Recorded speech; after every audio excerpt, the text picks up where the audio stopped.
Family is in tears after they spot a familiar face at the dog shelter.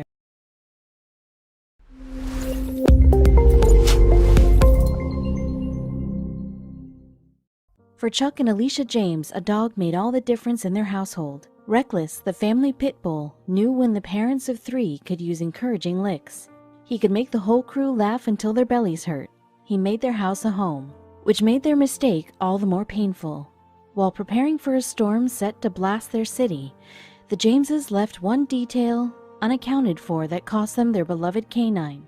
They didn't realize the hurricane would push them into the most atypical adoption journey. Superstorm Sandy, which hit the U.S. East Coast in 2012, will go down in history as one of the costliest, most destructive hurricanes in American history. It imposed nearly $70 billion in damage and forever changed some families. Affecting 24 states and, along with a post-tropical cyclone, causing at least 147 deaths in the northeastern United States, Canada, and the Caribbean. As stated by the National Hurricane Center, Superstorm Sandy was a monster. The James family experienced that firsthand. Though Chuck, Alicia, and their three children, Alexandra, Kelsey, and Liam, were lucky to have their health, Sandy took something from them. The storm had destroyed the fencing of their Keansburg, New Jersey home, which was keeping their dog from getting out. With the fence torn down, Reckless, the couple's brown and white terrier pit bull mix, ran away. "We had a collar on the dog, but it got caught on the fence and came off," said Chuck. They searched hard for Reckless, but they couldn't spend eternity searching for him. When Alexandra's 10th birthday rolled around, over a year after Reckless escaped, the couple thought it'd be the perfect time to finally adopt another pooch. Knowing they could never replace their friend, they visited the Monmouth County SPCA. At the shelter, an employee first introduced the James family to an adorably scrappy dog named Lucas. The doggo had brown and white short fur and appeared to be some sort of a mutt. He had an incredible backstory. "After Sandy, we had so many animals being turned in," Jerry Rosenthal, the president and CEO of the animal shelter, explained to CNN. "Many of these poor things had their home destroyed and wound up losing their way." Jerry relayed that 3-year-old Lucas was brought to the shelter in November 2013 after an employee witnessed him aimlessly roaming the streets of New Jersey. He was in terrible shape. Due to Lucas's condition upon entering the shelter, experts assumed the dog had spent a period living with another family, or at least being fed, before escaping once again. Enamored by the dog's story, the family got to know him a little better. After initially observing Lucas's pant, jump, and simply walk around the shelter, the James family noticed that the short and stout pit bull mix had an eerie resemblance to their beloved Reckless. It was heartwarming to be reminded of an old friend. But then Lucas reacted. He jumped 3 feet in the air. He immediately recognized us. And then the tears came. "There wasn't a dry eye in the place," Chuck stated. Was it a miracle? If they were truly in the presence of their missing Reckless, how would they know for sure? "He was a little heavier and it had been a while. But then my wife saw the scar on his head and immediately we started tearing up. We found our dog," Chuck said. By May 2014, the James family's home was still in ruins, leading them to pack up whatever belongings survived the storm and move into a hotel. But they didn't mind. Reckless was back at their sides. One family member in particular was the most enthusiastic. Alexandra was ecstatic when she was reunited with Reckless, as the two had a close bond. While on a family camping trip, Chuck told CNN that the duo have been inseparable since the unforeseen reunion. "The kids are happy and this whole thing has been an amazing experience," said Alicia. "The only thing I can say now is I'm finally on vacation with all the members of our family," Chuck warmly said. "We really could shed a tear at the wholesome happy ending." In Jerry's eyes, the James family's story, which obviously had a happy ending, only further highlighted the importance of getting your pet microchipped. Things would have played out much differently if Reckless had been microchipped to begin with. "If Reckless had been microchipped, we could have reunited him with his family much sooner," he said. "The process entails implanting a rice-sized chip into your pet's skin in order to electronically identify him or her. We love happy endings. I always tell people our goal is to prevent animals from coming into the shelter, except when we can get them back to their original owners," Jerry continued. "It's a joyful day for everyone when lost fur babies can see their loved ones' smiling faces again." If Reckless were microchipped, he could have been reunited with the James family in November 2013, more than 6 months prior to when they were actually reunited. Perhaps fate truly played a part in this story. Call it fate or maybe an animal's intuition.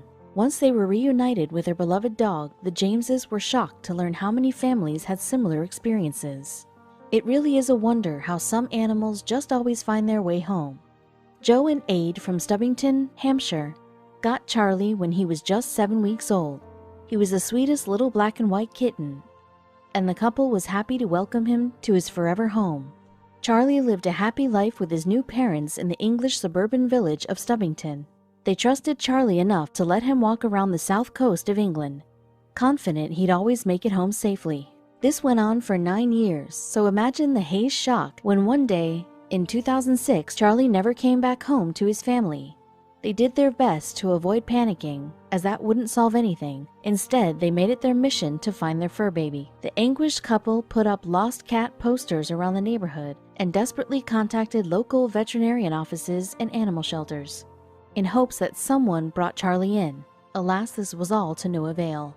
Sadly, life had to go on. Joe and Ade couldn't grieve forever. The couple wound up packing up and moving to a neighborhood over 2 miles from the house that they once raised Charlie in. The couple hadn't visited their previous charming village in quite a while, but Joe took a visit to the town they once called home when her mother was looking to purchase property in that region in 2012. Anything for Mom? My mom's sister and I were looking at a place close to the house Ade and I lived in when Charlie went missing, said Joe. Being back in their old stomping grounds brought back memories of Charlie. If it wasn't for the bungalow my mom and sister and I were looking at, we wouldn't have been around there, she continued. Perhaps there was more than one reason Joe was brought back to the area. It originally seemed like just an uneventful trip back to her old neighborhood, when suddenly Joe spotted an oddly familiar-looking black and white cat outside a house. It looked like a replica of Charlie. When we saw this cat on a wall outside a house, I was immediately 99.9% sure it was Charlie, Joe recalled. But since she hadn't seen her precious fur ball in about 6 years, it would be a miracle if it were really him. He was a lot skinnier but came straight over to me and responded to his name, Joe explained. But of course, the cat could have just been responding to sound. She needed to know for sure. Joe had a strong gut feeling that this random cat in her former neighborhood was in fact her missing pet, so she did what any crazy cat lady would do. She took him. Joe immediately booked it to the animal shelter she worked at as a receptionist to check the wandering mystery cat for a microchip, as her and her engineer husband had one implanted in Charlie. The microchip test would reveal the truth. Unbelievably, the microchip test revealed that this enigma of a cat truly was Charlie, who was 16 years old as of 2012. I'm over the moon to have him back. We shed a few tears when the microchip test worked, Joe gushed. It was fate. Joe went and spoke to the man who lived in the house she found Charlie in front of, him telling her that he'd been feeding Charlie for nearly 2.5 years. If only Charlie could talk to tell the tales of his 6-year journey. Charlie had always been quite a friendly cat. When we lived in Stubbington, he would often go down to the nearest stables where they would feed him. So it's no surprise he found someone to look after him in the intervening years, Joe explained.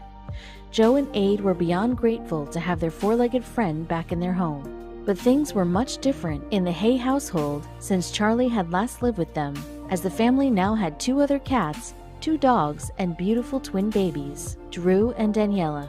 Though he was always a mischievous, fun-loving outdoor kitty, Joe and Ade were understandably wary of the idea of letting him go outside. Regarding the idea, Joe then stated, "We will eventually, but I don't know when I'll be brave enough. He's got the meow of an older cat now, and you can tell he's grown up into an older boy.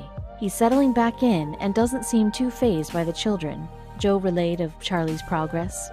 The Hays had always wondered what happened to Charlie after he disappeared, but that no longer mattered. Charlie was finally home. Though the story of Joe and Ade's runaway cat is miraculous, cats are survivors. And this kind of thing happens more than you think. Though not all pet owners get microchips implanted in their cats, there are other ways of confirming that a lost cat is your lost cat. John Gulla was craving both responsibility and love one day in 2012, so he followed in the footsteps of so many young adults before him and went searching for the perfect pet. When he saw 2 cats, Julie and her brother Jack, John knew he found the perfect pair. He brought the 2 home and let them run hog wild around his place. The kittens cuddled together. They played together. They were a delight. This made it particularly painful when, shortly after the adoption, John had to leave Julie and Jack with his mother. He was off to college and wasn't into the idea of hiding cats in his dorm room. John's mother, Lorinda, welcomed the kittens into her abode because, come on, who wouldn't? Julie had a little white spot on her fur that made her just so darn cute. But her joy in living with the two kittens was unexpectedly cut short. Being that she was a cat and prone to bizarre fits of panic, Julie took off running one day, just scooted out the door and headed down the street. I couldn't find her, Lorinda recalled. I was just beside myself. Devastated by the breakup of his dynamic kitten duo, John teamed up with his mom to find the missing feline. They wandered the neighborhood, hanging up posters, jingling bags of cat treats, and calling Julie. Frantic searches for the cat halted, however, when doctors diagnosed John with lymphoma. With a fight for his life now ahead of him, he could no longer focus on the cat he so dearly loved. 6 years passed. John beat cancer, married his longtime girlfriend, found a new job, and set up shop in Indianapolis, 25 miles away from his old home in Carmel. Things were looking up, but he never stopped thinking about Julie. Perhaps it was for that reason his mother was browsing Paw Boost Lost and Found Pets, a page on Facebook dedicated to reuniting pet owners with, well, their lost pets. A certain post on it piqued her interest. A woman named Christine McKeon wrote that she'd recently seen a cat under a shed in her backyard. The cat, she noted, was skittish and just a little bit mean. It didn't sound anything like Julie. Most concerning of all was that the post didn't mention the white spot on Julie's belly, which would have been a good detail to include, Lorinda thought, were someone trying to find the cat's owner. Still, even after 6 years, she, like John, was drawn to the idea that Julie was definitely still out there, looking for them. She knew they'd be kicking themselves for the rest of their lives if they didn't follow up with Christine. So John made the drive, white-knuckle clenching the steering wheel in anticipation. In less than half an hour, he arrived at Christine's house and stood before the shed a mean stray black cat called home. With every ounce of love he could muster, just as he and his mother had done 6 years before in the streets of suburbia, John called Julie's name, and nothing happened. But understanding that cats are cats and don't really come when you call them, John gave it another go. "Julie," he called. "Julie." Then two glowing eyes peeked out at John from under the darkness beneath the shed. John in her sights, the cat once called mean and skittish emerged. She came out running from under the shed, Christine called. Like, "Oh hey, I know this guy." Soon she was face to face with John. And then she started purring like a lawnmower engine. She rubbed against John's legs and, after he bent down to pick her up, she crawled right up onto his shoulders. Still, John needed to be convinced this was his Julie. "I turned her around and I said, 'Does she have a white spot?'" John explained. The folks gathered around confirmed. She had a white spot on her stomach. John couldn't believe it. After 6 years, he finally found his cat. In that moment of reunion, John pet Julie and noticed her fur was surprisingly well kept. To him, it meant that she only recently moved in under the shed. Someone had been taking care of her over the years. Delighted to have his cat back, John looked forward to another reunion. Julie and Jack's. Would the siblings even remember the short time they spent together? Would they get along? All of John's anxieties melted away, however, when he put Julie down beside Jack for the first time. The two went right back to their old tricks, running around and playing together. John was overwhelmed. "It's almost like seeing a ghost or something," he said of seeing Julie in his home. Still, this was one ghost John was happy to have haunt his house. John couldn't help but be thankful to whoever cared for Julie over those years. There wasn't a chance in the world she would have made it on her own over that time. Oddly, though, some animals do prove surprisingly self-sufficient on their own. In November of 2018, for instance, when one of the most destructive wildfires in California history ripped through the Golden State, people were forced to make tough choices. Animals were too. For Andrea Gaylord, the decision to abandon the home that had been in her family for 10 generations was one of the hardest she'd ever made. But even as she watched as the centuries-old home went up in flames, something else made her heart ache more. As the campfire made its way through paradise, Andrea's guard dogs, Madison and Miguel, had taken off and vanished without a trace. Though she and her husband had searched tirelessly for their beloved pets, the encroaching blaze forced the couple to flee, leaving the fate of the dogs unknown. Andrea and her husband fled to a nearby shelter, where, alongside hundreds of other evacuees, they waited for the fire to be extinguished. All the while, thoughts of Madison and Miguel never left her mind. Finally, after 17 days of non-stop firefighting, the raging campfire blaze was contained. Like her fellow Paradise residents, Andrea was eager to return home, hoping somehow her dogs had survived. But when she and her husband attempted to leave the shelter, they were told that Paradise was still too unsafe to return to. That's when she contacted Shayla Sullivan of Canine Paw Print Rescue, who had actively been rescuing lost pets from areas affected by the campfire. After learning of the situation, Shayla vowed to do whatever she could to reunite Andrea with Madison and Miguel. However, as soon as Shayla began her search, she received word of a dog matching Madison and Miguel's description wandering through the small city of Citrus Heights near Sacramento. The city was 85 miles south of Paradise. Shayla drove down there, and when she arrived, she was stunned to find the dog described to her was, in fact, Miguel. Unbelievably, the dog had traveled from Andrea's home in Paradise and had been picked up by another local rescue organization. Andrea was overjoyed when she heard the news about Miguel, but Shayla wasn't satisfied with finding just one of the two pooches. And so, loading up her car once more, Shayla headed for Paradise. The roads were barely navigable as Shayla made her way through the once vibrant town, a graveyard of charred homes and vehicles peering out at her from beneath the ashes of burnt treetops. Forget dogs for a second. With so much destruction, was it possible anything could have survived? Upon reaching Andrea's burned-down property, however, Shayla got her answer. As she surveyed the scorched earth, Shayla noticed movement in the pile of rubble that was once the 100-year-old home. She approached, her heart beating wildly. It was Madison. Apparently, the faithful guard dog had returned after the fire had been extinguished and was now sitting watch over his former home. But even with the dog alive and well, there was still one challenge that Shayla would have to face. Being that Madison was no lover of strangers, the wary dog immediately took off when Shayla approached him. Some guard dog. Shayla knew if she wasn't able to catch Madison, the dog would surely perish from a lack of food and water.